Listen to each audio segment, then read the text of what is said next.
I stood frozen at the entrance of Giovanni's Italian restaurant, my hands trembling as I stared at the massive "Congratulations" banner hanging above the private dining room. The elegant gold lettering didn't spell out my daughter Emma's name like I'd specifically requested 3 weeks ago. Instead, it proudly displayed Tyler Jackson, in bold script, my brother's 18-year-old son, who barely managed to graduate high school with a 2.1 GPA. My ex-wife Patricia approached with that familiar sweet smile that always preceded her most devastating manipulations. She explained cheerfully that Tyler needed this recognition more since he'd struggled so much academically, while Emma got plenty of attention at school already. My daughter stood beside me in the beautiful navy graduation dress I'd bought her last week, her eyes filling with tears as she whispered that everything was fine and we shouldn't make trouble. The family dinner I'd spent $4,400 organizing to celebrate Emma's summa cum laude graduation from State University had somehow transformed into someone else's victory party.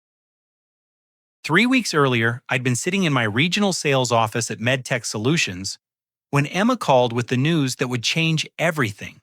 Her voice bubbled with excitement as she told me she'd not only graduated with highest honors, but also earned the Dean's Award for Academic Excellence. After 4 years of watching her juggle part-time job study sessions and the emotional challenges of our divorce, hearing about her 3.95 GPA felt like vindication of every sacrifice she'd made.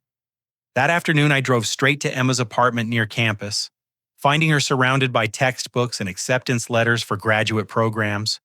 She looked exhausted but radiant, her brown hair pulled back in a messy bun, and her favorite coffee mug clutched in both hands. When I suggested throwing a celebration dinner that would finally bring both sides of our fractured family together, her face lit up with hope I hadn't seen since she was 12. The next morning, I called my brother Marcus to share the news and propose we co-host an elegant family gathering. Marcus seemed genuinely enthusiastic, praising Emma's achievements and offering to split the costs.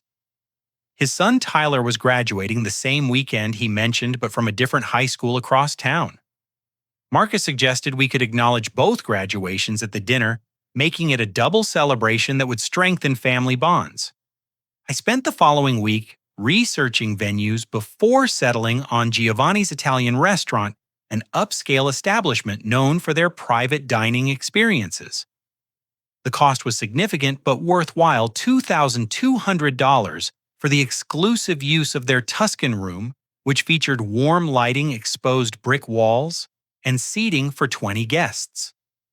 The premium Italian feast package added another $1,800, including antipasto platters, handmade pasta courses, grilled seafood selections, and tiramisu for dessert. I allocated $400 additional for custom decorations, fresh flower arrangements, and a graduation cake featuring Emma's photo and academic achievements. During my planning conversations with Patricia, she seemed surprisingly supportive and grateful. She praised my generosity and mentioned how meaningful it would be for Emma to see both parents working together for such an important milestone. Patricia even offered to coordinate with the extended family, ensuring everyone could attend and making the event feel truly special. My anticipation grew each day as I finalized arrangements with the restaurant manager, confirmed the menu selections, and arranged for professional photography to capture the evening. This felt like my chance to be the father Emma deserved, the one who could orchestrate magical moments and bring our complicated family together in celebration of her remarkable accomplishments. Emma called me daily with updates about her excitement, sharing details about the graduate programs, considering her applications, and expressing gratitude that finally both sides of our family would celebrate her achievements together. She'd grown tired of smaller, divided celebrations, where she felt obligated to downplay her success to avoid making others uncomfortable. The evening before the dinner, I arrived at Giovanni's to personally inspect the setup and ensure every detail met my expectations. The manager Giuseppe walked me through the reserved space, confirming the seating arrangement, menu timing, and decoration placement. Everything appeared perfect for Emma's special night. Saturday afternoon, I dressed carefully in my best charcoal suit and picked up Emma from her apartment. She looked stunning in her navy dress, her hair professionally styled, and her smile brighter than I'd seen in months. During our drive to the restaurant, she thanked me repeatedly for creating this opportunity and expressed hope that maybe this dinner would mark a new beginning for our family relationships. We arrived at Giovanni's 30 minutes early, eager to greet guests and ensure everything proceeded smoothly. But as we approached the private dining room entrance, my stomach dropped with the force of a physical blow. The beautiful congratulations banner I'd specifically ordered with Emma's name and graduation details instead proclaimed Tyler's achievement in bold, festive lettering. Giuseppe approached with obvious confusion, explaining that a woman claiming to be my wife had arrived 2 hours earlier with additional family members.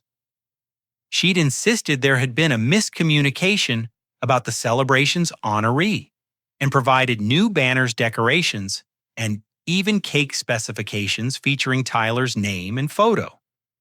The staff had reluctantly made the changes, trusting her authority and wanting to avoid disappointing what appeared to be the organizing family. My hands began shaking as the full scope of this betrayal became clear. Patricia hadn't just made a mistake or misunderstood the evening's purpose. She'd deliberately orchestrated a calculated deception designed to steal Emma's moment and redirect it toward Tyler, whose graduation represented the bare minimum achievement rather than Emma's exceptional success. Standing in that restaurant entrance, watching my daughter's face crumble as she processed this ultimate rejection, I realized that some family wounds cut deeper than any dispute over money or custody arrangements. This was an attack on Emma's worth, her achievements, and her place within our family structure. Patricia and Marcus had conspired to diminish my daughter's moment of triumph, transforming her celebration into Tyler's consolation prize. The first family members began arriving as Emma and I stood processing the banner revelation. My parents, Robert and Helen, entered with broad smiles and gift bags, immediately gravitating toward the Tyler decorations with enthusiasm that felt like another slap across my face.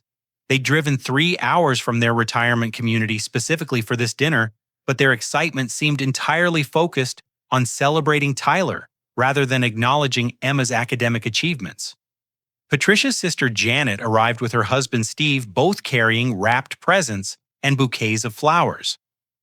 They greeted Emma politely but briefly before launching into animated conversations about Tyler's graduation plans and summer job prospects. The contrast between their energy discussing Tyler versus their perfunctory acknowledgement of Emma became increasingly painful to witness.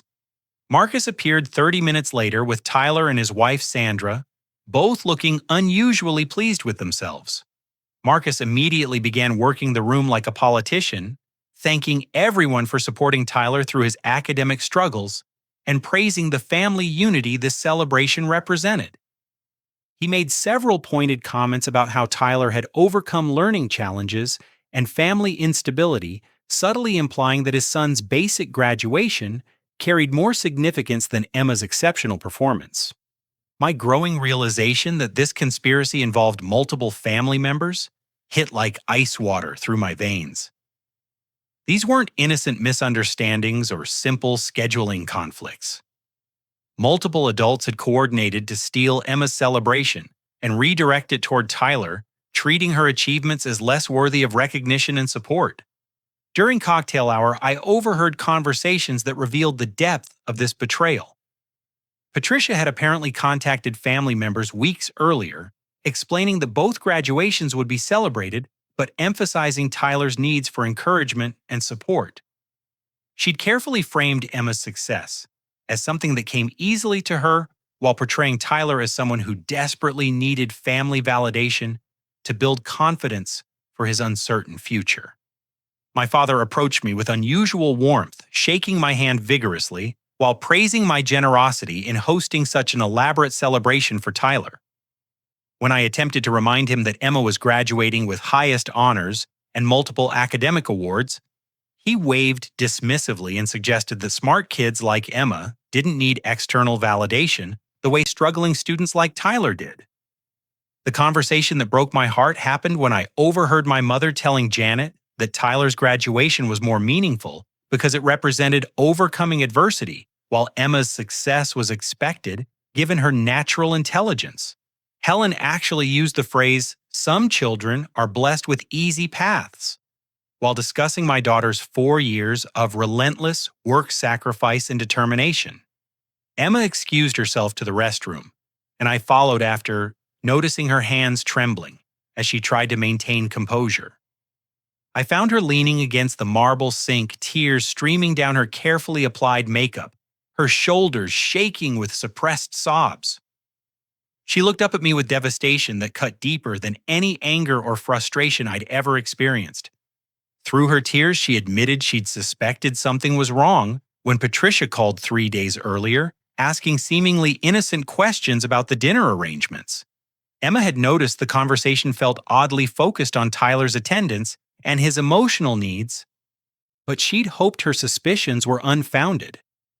She'd wanted so desperately to believe that finally, both parents would publicly celebrate her achievements without competition or comparison. My daughter confessed she'd worked extra hours at her campus bookstore job to afford professional hairstyling and the perfect dress for this evening. She'd wanted to look flawless for what she hoped would be a defining family moment, her chance to feel valued and celebrated by the people who mattered most. Instead, she felt invisible and unworthy, questioning whether her accomplishments truly deserved recognition. I promised Emma that I would fix this situation, though I wasn't entirely sure how. What I did know was that watching her heartbreak had crystallized something fundamental about my priorities and responsibilities as her father. Patricia and Marcus could manipulate financial arrangements and social dynamics, but they wouldn't be allowed to damage Emma's sense of self-worth or her place within our family structure. We returned to the dining room where guests had begun taking their assigned seats. I discovered they'd not only changed the banner and decorations, but also rearranged the seating chart to position Tyler at the head of the table, traditionally reserved for the guest of honor. Emma had been relegated to a middle position beside her cousin, effectively removing her from the celebration's central focus. The final revelation came when I overheard Marcus telling our father that this dinner would teach me to understand my place within the family hierarchy. He actually said, Emma received enough attention at school, with her grades and scholarships, while Tyler needed family support to build confidence for whatever challenges lay ahead. Marcus suggested that successful children like Emma should learn to step aside and let struggling family members have moments to shine. That conversation changed everything. This wasn't just about money or party planning logistics. Marcus and Patricia were actively working to diminish Emma's achievements while elevating Tyler's basic accomplishment, teaching everyone present that excellence should be minimized to avoid overshadowing mediocrity. They were trying to establish a family dynamic where Emma's success became secondary to Tyler's emotional needs. As guests settled into their seats for dinner service, I decided to address the situation diplomatically rather than create an immediate scene. I approached Giuseppe and quietly asked about the banner change, suggesting there might have been some confusion with the evening's arrangements. My goal was to restore Emma's recognition without embarrassing Tyler or causing family drama that might overshadow the underlying celebration. Giuseppe explained apologetically that the woman who'd arrived earlier had been very insistent about the changes, claiming that the original arrangements were based on a misunderstanding about which graduate was being honored. She'd brought new decorations, provided Tyler's photograph for the custom cake, and even upgraded several menu items while adding expensive wine selections to the evening's offerings. Patricia overheard my conversation with Giuseppe and immediately inserted herself with that practiced smile that always preceded her most manipulative moments. She placed her hand on my arm with false sympathy, suggesting I must be confused about the evening's purpose, since Tyler's graduation was obviously the primary celebration. Her tone carried just enough concern to make my questioning seem unreasonable, while positioning herself as the helpful ex-wife trying to manage my apparent misunderstanding. When I persisted in asking about Emma's recognition, Patricia's demeanor shifted to mild frustration, mixed with condescending patience. She explained that both graduations were being acknowledged, but Tyler needed more focused attention since he'd struggled academically while Emma had always excelled without requiring external motivation. Patricia actually suggested that celebrating Emma too prominently might make Tyler feel inadequate about his own achievement. Marcus joined our conversation with increasing defensiveness, challenging my memory about the evening's planning, and suggesting I was creating problems where none existed. He accused me of trying to overshadow Tyler's accomplishment and reminded me that successful people should be generous in supporting family members who faced greater challenges. His tone carried underlying aggression that made several nearby guests uncomfortable. My parents approached and immediately took Marcus's side with my father, suggesting I was being difficult, and my mother adding that Emma should feel grateful to be included in such an elaborate celebration. Helen actually told me that smart children like Emma would understand the importance of supporting struggling family members like Tyler, framing my concern as selfish rather than protective. Emma returned from the restroom to overhear this discussion about her attitude problem and her need to be more supportive of Tyler's emotional requirements. She stood in the doorway listening as her own family members discussed her character defects and her obligation to minimize her success for Tyler's benefit. The expression on her face shifted from hurt to something approaching betrayal as she realized how many people had coordinated to diminish her achievements. The breaking point arrived when Patricia announced loudly enough for the entire table to hear that Emma should feel grateful for the invitation to Tyler's celebration, since it demonstrated the family's commitment to including everyone in important moments. She actually used the phrase grateful for the invitation to describe my daughter's attendance at a dinner I'd organized and funded to honor Emma's academic excellence. I discovered they'd changed the entire dinner menu without authorization, removing Emma's favorite dishes and replacing them with Tyler's preferences. The antipasto selection now featured items Emma couldn't eat due to her shellfish allergy, while the pasta course had been switched from her requested vegetarian lasagna to meat-heavy options she'd never choose. Even the dessert had been changed from Emma's favorite tiramisu to Tyler's preferred chocolate cake. Giuseppe approached with additional paperwork showing unauthorized charges that had been added to my credit card throughout the afternoon. Patricia and Marcus had upgraded everyone's meals to premium selections, added several expensive wine bottles, and even ordered additional floral arrangements without my knowledge or consent. The total additional charges exceeded $600, bringing my financial commitment close to $5,000 for an evening that no longer honored my daughter. The seating arrangement revealed another calculated insult. Tyler occupied the head position traditionally reserved for the guest of honor, while Emma had been placed in a middle seat between younger cousins who'd been instructed to focus their attention on Tyler's achievement rather than Emma's academic record. Every detail had been systematically altered to minimize Emma's presence while maximizing Tyler's prominence. The final straw came when Patricia stood to make an announcement to the assembled family. She smiled broadly while explaining that she and Marcus had been discussing Tyler's college plans and felt it would be wonderful if Donald could provide housing and financial support during Tyler's freshman year. She suggested that since Donald had more space in his apartment and greater financial resources, it would be natural for him to take responsibility for Tyler's college expenses and living arrangements. Patricia presented this suggestion as though it were a foregone conclusion, expecting me to agree publicly in front of the entire family. She'd orchestrated the entire evening to create a situation where refusing to support Tyler would appear selfish and mean-spirited, especially after everyone had witnessed my apparent generosity in hosting this elaborate celebration in his honor. The manipulation was breathtaking in its calculated precision. Patricia and Marcus had stolen Emma's celebration, redirected it toward Tyler, added unauthorized expenses to my credit card, and then leveraged the resulting dynamic to extract ongoing financial commitments for Tyler's college support. They'd transformed my gesture of love for Emma into a trap designed to obligate me to fund Tyler's future while teaching everyone present that Emma's achievements were secondary to Tyler's needs.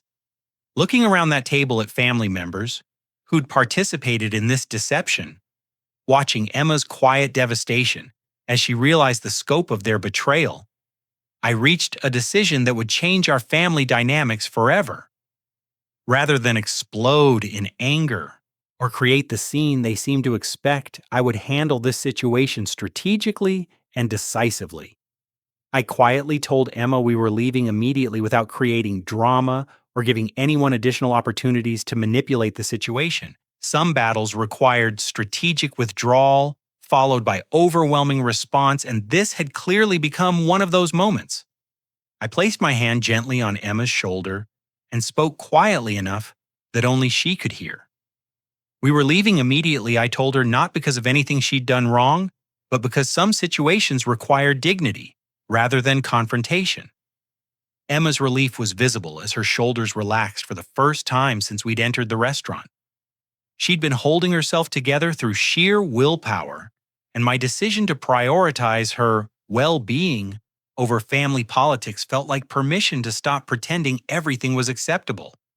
We gathered our coats without fanfare or dramatic announcements. I approached Giuseppe privately, informed him we were departing due to family circumstances, and requested that no additional charges be processed without my written authorization. Giuseppe nodded with understanding, clearly recognizing that something inappropriate had occurred with the evening's arrangements. As we walked toward the restaurant exit, I heard Patricia calling after us, with false concern, asking if everything was all right and suggesting we shouldn't leave early from such an important family gathering.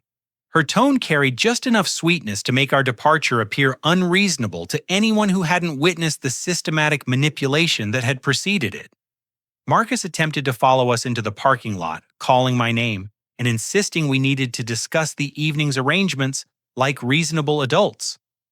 I kept walking toward my car, with Emma refusing to engage in a conversation that would only provide him with additional opportunities for manipulation and gaslighting.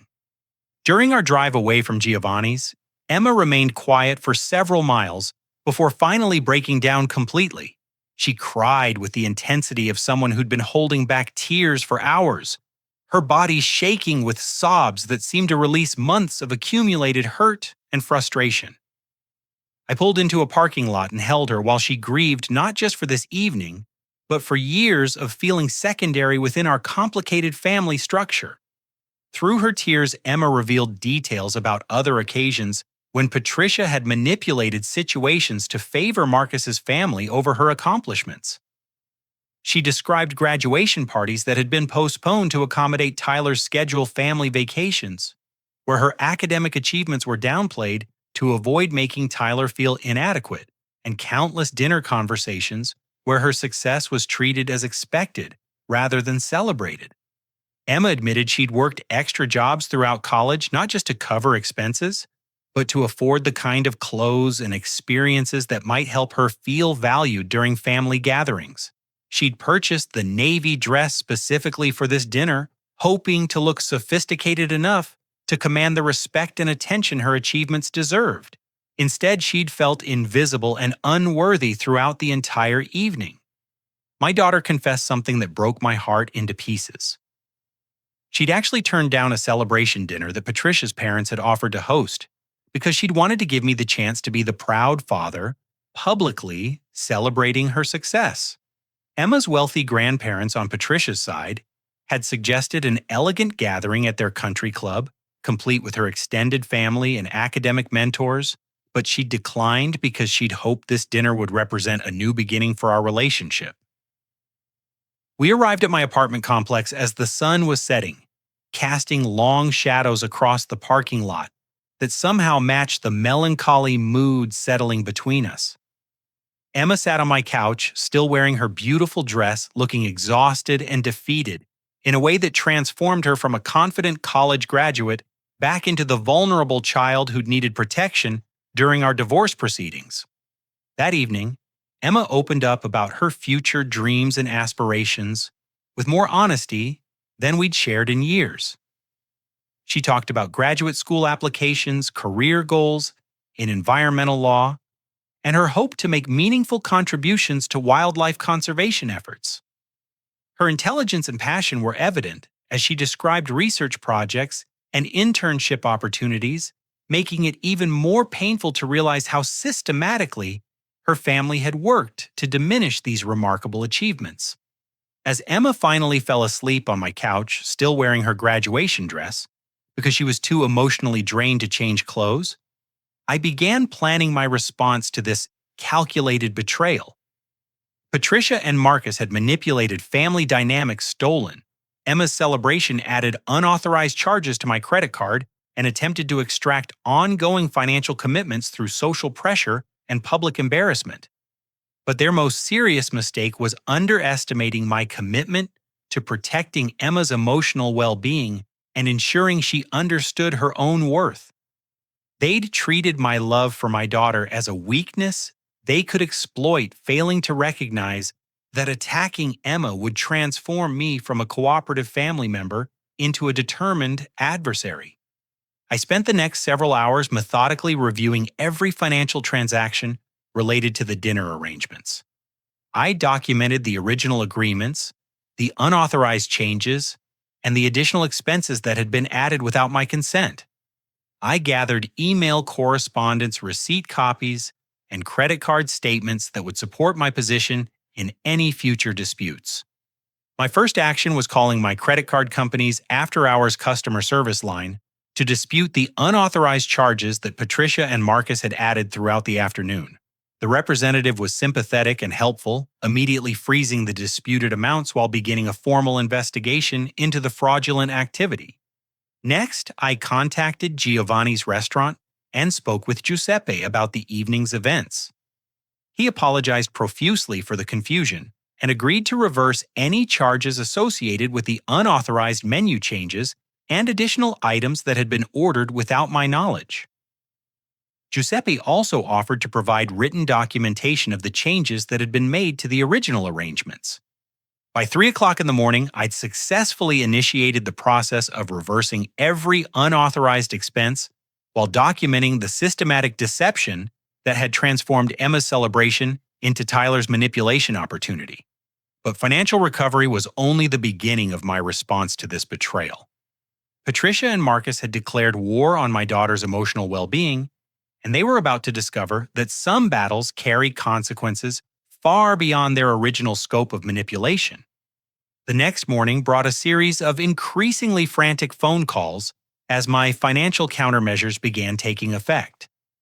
Patricia's first voicemail sounded confused and slightly annoyed, asking why there seemed to be problems with the restaurant payments and suggesting there must be some technical error with my credit card processing. Her tone still carried that practiced sweetness, as though she genuinely believed I might accept her innocuous explanation. Marcus called 20 minutes later with obvious agitation, demanding to know why I was causing problems with the dinner arrangements and accusing me of trying to embarrass the family over minor logistical issues. His message revealed that Giuseppe had contacted them about the payment reversals, creating the kind of public scrutiny Marcus clearly wanted to avoid. By mid-morning, I'd received 6 additional voicemails with escalating urgency and decreasing politeness. Patricia's later messages dropped the pretense of confusion and moved toward threats about legal action if I continued interfering with family events. Marcus became increasingly aggressive, suggesting I was mentally unstable and warning that my behavior would damage my relationship with Emma and the extended family. During my lunch break at MedTech Solutions, I conducted additional research into Marcus's recent financial history through publicly available records and family information I'd gathered over the years. What I discovered painted a disturbing picture of financial irresponsibility and systematic manipulation that extended far beyond the graduation dinner deception. Marcus had been borrowing money from our parents for over 2 years, claiming various emergencies and temporary setbacks that required family assistance. He'd convinced Robert and Helen to provide several $1,000s for Tyler's tutoring expenses, vehicle repairs, and medical bills that may or may not have been legitimate. My investigation suggested Marcus had been living significantly beyond his means while using family sympathy to cover the shortfall. The most shocking discovery came through conversations with mutual acquaintances who revealed that Marcus had been using my name as a character reference for small personal loans throughout our extended social network. Several people mentioned how generous Donald was to help his brother through financial difficulties, praising my family loyalty and willingness to support Marcus during challenging times. I'd unknowingly been portrayed as a financial guarantor for Marcus's borrowing activities. David, my supervisor at MedTech Solutions, noticed my distraction during our afternoon meeting and asked if everything was okay with my family situation. When I briefly explained the graduation dinner deception and subsequent financial manipulation, David became visibly angry and offered both personal support and potential legal resources through the company's employee assistance program. David shared that he'd experienced similar family betrayal during his divorce and understood how devastating it could be when relatives prioritized manipulation over genuine relationships.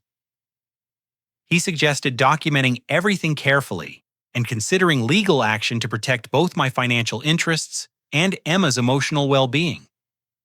David also offered to provide character references if legal proceedings became necessary. Around 4 o'clock, Marcus appeared at my workplace, demanding an immediate private conversation about the restaurant situation. Reception called to notify me that an agitated visitor was asking for me, and I could see Marcus pacing in the lobby area through the glass partition. His presence at my professional environment crossed a line that transformed this from family drama into workplace disruption. I informed security about the situation before meeting Marcus in the lobby, ensuring witnesses would be present for any conversation that occurred. Marcus immediately began shouting about my selfishness and my attempts to humiliate Tyler by canceling dinner payments, drawing attention from other employees and visitors throughout the building. When I calmly explained that I'd simply reversed unauthorized charges and disputed fraudulent activity, Marcus became increasingly aggressive and threatening. He accused me of stealing money from Tyler's celebration and suggested I was mentally unstable, clearly intending to intimidate me into restoring the financial arrangements they'd manipulated. Security personnel approached as Marcus's volume increased and his language became more threatening. They professionally but firmly escorted him from the building, while he continued shouting accusations about my character and my treatment of family members. The entire incident was documented through security cameras and witness statements, providing additional evidence of Marcus's unstable behavior. That evening, Emma called from her apartment with obvious distress about the family group chat that had exploded with accusations and demands throughout the day. She'd been bombarded with messages from various relatives questioning my mental state, my financial decisions, and my commitment to family relationships. Emma felt caught between loyalty to me and pressure from family members who were demanding she convince me to restore the dinner payments. I made a decision that would protect Emma from the ongoing family toxicity while ensuring she understood she bore no responsibility for adult conflicts that preceded her involvement. Emma needed to focus on graduate school applications and career planning rather than managing dysfunctional family dynamics that had nothing to do with her behavior or choices. My investigation into Marcus's financial activities had revealed patterns of deception and manipulation that extended far beyond the graduation dinner incident. He'd systematically exploited family relationships for monetary gain while portraying himself as a victim of circumstances beyond his control. The dinner deception was simply the most recent example of his willingness to damage family relationships for financial advantage. Patricia's involvement suggested a coordinated effort to establish ongoing financial obligations that would benefit Marcus's family at Emma's expense. They'd attempted to leverage social pressure and public embarrassment to extract commitments I'd never agreed to provide, using Emma's celebration as the foundation for long-term financial manipulation.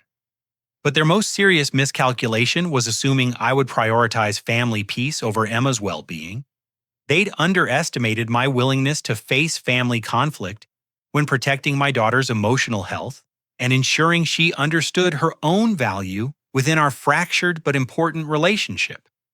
The financial countermeasures were just the beginning of my response to their calculated betrayal. The family group chat had transformed into a digital battlefield by the time I checked my phone that evening. 23 unread messages painted a picture of complete family meltdown, with accusations flying in every direction and long-established alliances crumbling under the pressure of emerging truths. Patricia had initiated the chaos with a message claiming I'd suffered some kind of mental breakdown and was taking out my instability on innocent family members who'd simply tried to include Tyler in Emma's celebration. Marcus followed with increasingly desperate messages demanding that someone convince me to restore the restaurant payments before our family reputation was permanently damaged. He painted himself as the victim of my unreasonable behavior, suggesting that my financial reversals had embarrassed Tyler and created unnecessary drama over what should have been a joyful family gathering.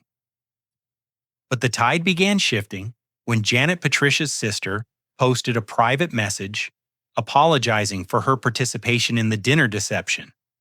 She admitted that Patricia had contacted her weeks earlier with a manipulative explanation about the graduation celebration, framing it as a way to help Tyler build confidence, while suggesting that Emma received enough recognition through her academic achievements.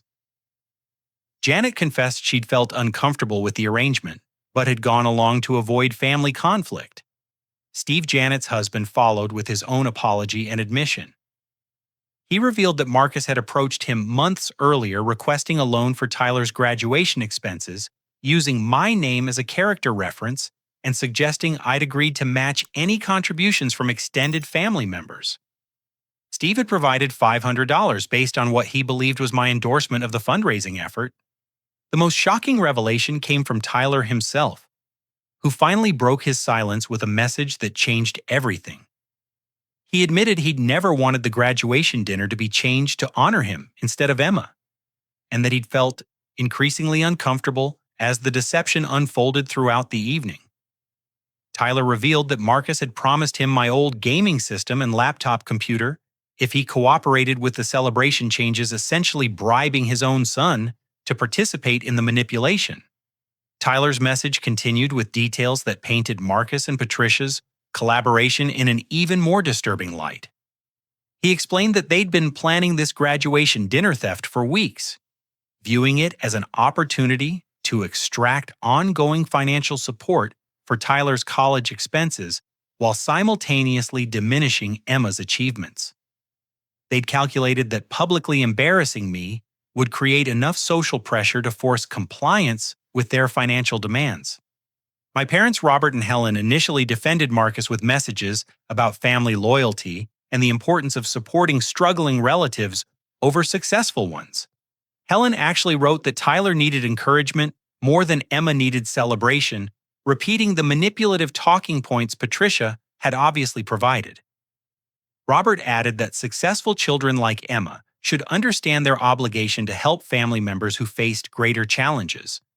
But the family dynamic shifted dramatically when Janet replied with explosive information about Marcus's financial history that our parents didn't know. She revealed that Marcus had been borrowing money from multiple family members for over 2 years, using different sob stories and emergency explanations while consistently failing to repay any of the loans. Janet had kept track of these transactions and estimated that Marcus owed various relatives over $15,000 in unpaid loans. The most devastating revelation came when Helen responded with growing alarm about jewelry that had been missing from her bedroom for several months. She'd assumed the pieces had been misplaced during their recent move to the retirement community, but Janet's information about Marcus's financial desperation made her reconsider the timing. Helen began listing valuable items that had disappeared, including her mother's diamond ring and several gold bracelets that had significant sentimental value. Robert's anger became evident as he processed the implications of Helen's missing jewelry combined with Janet's financial information. He admitted that Marcus had borrowed over $8,000 from them during the past year, claiming various emergencies, including Tyler's medical expenses, vehicle repairs, and educational costs. Robert had never questioned these requests because he trusted Marcus's explanations and wanted to support his grandson's needs. Patricia attempted to control the narrative with increasingly desperate messages, claiming that everyone was ganging up on Marcus and Tyler over minor misunderstandings. She suggested that family members were being influenced by my mental instability and losing sight of what really mattered, supporting each other through difficult times. Her messages became more frantic as she realized the coordinated deception was unraveling beyond her ability to manage. The breaking point arrived when several family members began sharing their own experiences with Marcus's financial manipulation. Cousin David revealed that Marcus had borrowed $3,000 for Tyler's supposed summer camp expenses, using my name as collateral and suggesting I'd personally endorse the loan. Aunt Margaret admitted that Marcus had convinced her to contribute money for Tyler's graduation gifts, claiming the family was pooling resources to match my generous contribution. Tyler posted another message that completely destroyed Patricia and Marcus's remaining credibility. He admitted they'd planned to use the graduation dinner success as a foundation for requesting ongoing college support, with Patricia suggesting I could provide housing and Marcus calculating I could afford Tyler's tuition expenses. They'd viewed Emma's achievement as an opportunity to establish long-term financial obligations that would benefit Tyler throughout his college years. The most damaging revelation came when Tyler confessed that Patricia and Marcus had specifically discussed how to minimize Emma's accomplishments during family gatherings. They'd strategized about ways to redirect attention toward Tyler's needs while making Emma feel guilty for receiving academic recognition. Tyler had felt increasingly uncomfortable with these conversations, but had been afraid to challenge his father's authority. The family chat exploded with outrage as relatives realized the scope of manipulation that had been occurring behind their backs. Patricia's attempts to defend the situation became increasingly isolated as family members shared their own experiences with Marcus's deception and financial exploitation. The coordinated betrayal of Emma's celebration was revealed as just the most recent example of systematic family manipulation designed to benefit Marcus at everyone else's expense. By midnight, the group chat had effectively divided into two camps: those who supported accountability for Marcus and Patricia's behavior, and a shrinking number of relatives who still believed family loyalty should override concerns about financial manipulation and emotional abuse.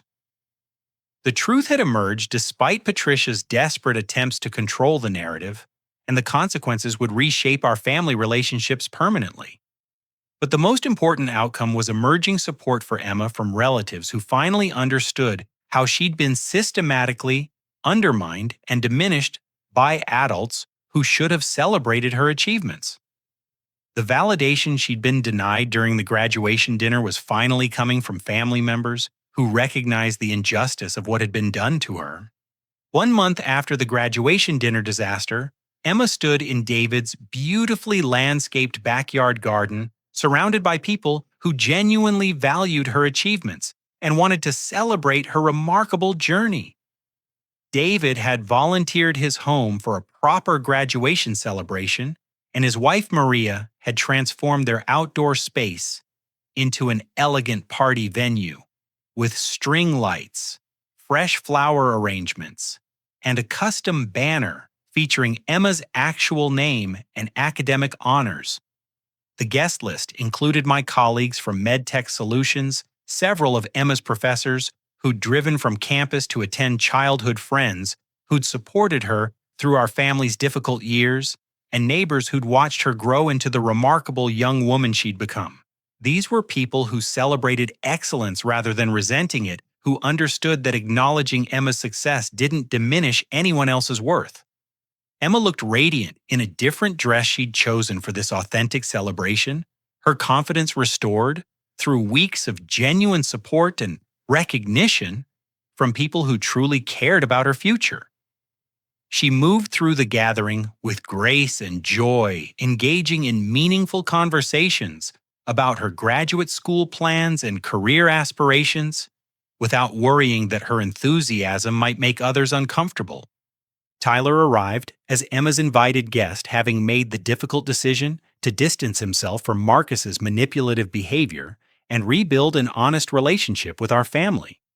He approached me privately during the evening to apologize sincerely for his participation in the graduation dinner deception, explaining that he'd finally found the courage to stand up to his father's pressure and choose integrity over convenience.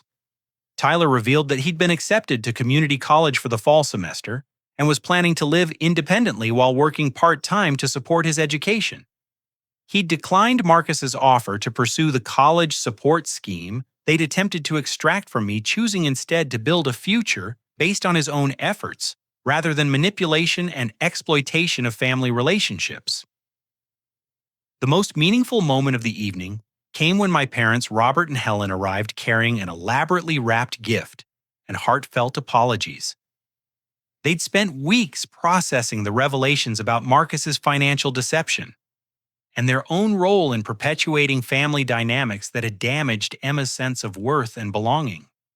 Helen approached Emma with tears in her eyes, acknowledging that they'd allowed favoritism and misguided loyalty to cloud their judgment about what really mattered within our family structure. She admitted that Emma's achievements deserved celebration and recognition, not minimization for the sake of protecting someone else's feelings. Helen presented Emma with her grandmother's pearl necklace, a family heirloom she'd been saving for someone special enough to honor its legacy. Robert took responsibility for enabling Marcus's behavior through financial support that had inadvertently funded his manipulative activities. He explained that discovering the theft of Helen's jewelry had forced him to confront uncomfortable truths about his younger son's character and the damage his permissive parenting had caused throughout our extended family.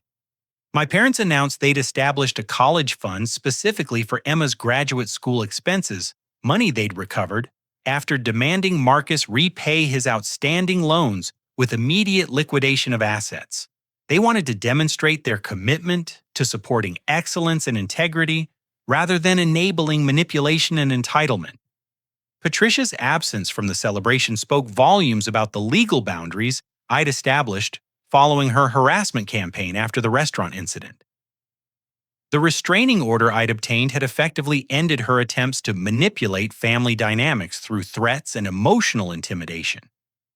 Patricia would need to rebuild trust through consistent, respectful behavior rather than expecting immediate forgiveness for systematic betrayal. Marcus faced serious legal consequences for the fraudulent loans and theft charges that emerged during the family investigation. Robert and Helen had decided to pursue criminal charges for the stolen jewelry, while several family members were considering civil action to recover their financial losses. Marcus's reputation within our extended family and social community was permanently damaged by the scope of his deceptive activities. The celebration included a toast to Emma's future that brought tears to my eyes as I watched her surrounded by genuine support and admiration. David spoke eloquently about the courage required to pursue excellence while maintaining integrity and compassion, qualities that would serve Emma well in whatever career path she chose to follow. Emma surprised everyone by announcing her acceptance to a prestigious graduate program in environmental law with a full scholarship that would cover tuition, living expenses, and research opportunities. She'd received this incredible offer during the weeks following the graduation dinner disaster, proof that her academic achievements were opening doors to remarkable opportunities regardless of family dysfunction. But Emma's biggest surprise came when she approached me privately during dessert to reveal she'd been saving money from her scholarship refunds and part-time work throughout college. She wanted to use these funds to take the father-daughter trip to Europe we'd dreamed about during her childhood, but never thought we could afford. Emma had researched environmental law programs in several European countries and suggested we could combine vacation with visits to universities where she might pursue additional study opportunities. Her gesture represented forgiveness for the years when our relationship had been complicated by divorce, logistics, and family pressures, but also recognition that we'd emerged stronger from recent challenges. Emma had learned to advocate for herself and demand the respect her achievements deserved, while I'd learned to prioritize her emotional well-being over family politics and social expectations. As the evening wound down and guests began departing with promises to stay connected with Emma throughout her graduate school journey, I reflected on the profound changes that had occurred in our family relationships. The graduation dinner disaster had initially felt like devastating betrayal, but ultimately it had forced truth and accountability that strengthened our most important connections while eliminating toxic dynamics that had been damaging Emma for years. Tyler approached us before leaving to thank Emma for her forgiveness and to promise that he would earn back our family's trust through consistent, honest behavior. He'd learned difficult lessons about the difference between support and enabling, between family loyalty and participating in manipulation. His relationship with Marcus would require extensive rebuilding, but his commitment to integrity offered hope for eventual healing. David and Maria insisted on sending Emma home with leftover cake and flowers from the celebration, treating her with the kind of parental warmth and pride she deserved to receive from her extended family. They'd become chosen family members who demonstrated that meaningful relationships were built on mutual respect and genuine care, rather than obligatory blood connections. The drive home with Emma provided an opportunity for reflection about the journey that had brought us to this point of renewed closeness and mutual understanding. Emma talked about her excitement for graduate school and her gratitude for finally feeling valued and supported in pursuing her ambitious goals. She'd learned that some people would always try to diminish her success, but that she had the strength and support network to maintain confidence in her own worth. Looking back on the graduation dinner betrayal and its aftermath, I realized that Patricia and Marcus had inadvertently given us a gift by forcing us to examine our family relationships and establish healthier boundaries. Their manipulation had ultimately strengthened Emma's resilience and my commitment to protecting what truly mattered in our lives.